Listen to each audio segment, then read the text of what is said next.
Hi. Game of Thrones is actually a show that I like. There's some stuff in it that I'm not the biggest fan of, but there's a lot of really good performances, visuals, and characters in it.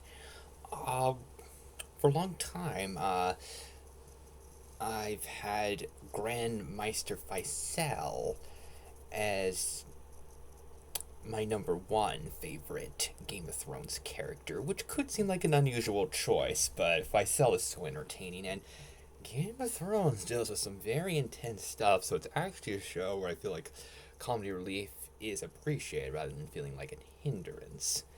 And I think Pycelle is such an entertaining character, and a lot of his scenes are really memorable, and he stands out to me a lot more than a lot of the characters that have lots of screen time and get lots of focus, and I really do wish that Pycelle got more to do, but I also think that he's a fantastic supporting character that adds a lot of really good stuff to scenes without really taking over that much. And Pycelle is the one Game of Thrones character that I decided to put on my top 100 favorite characters ranking. If it was a top 200, I think that a couple of Game of Thrones characters would have been in the second part of the list.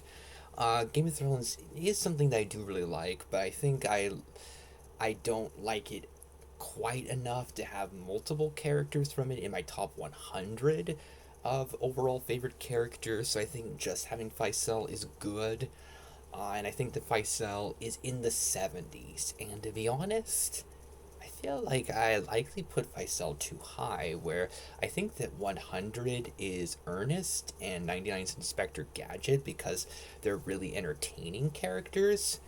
And I feel like Pycelle should likely be with them.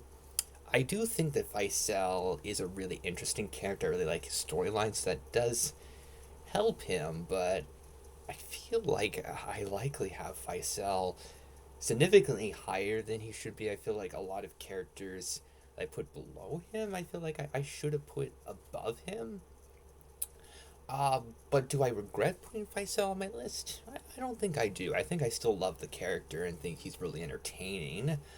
Um, and even if I want to put him lower in my ranking, I don't think that my love for him has gone or anything. I still think he adds a lot to Game of Thrones, and I do enjoy his contributions to it a lot. And if he were to get more screen time, I think that could help him.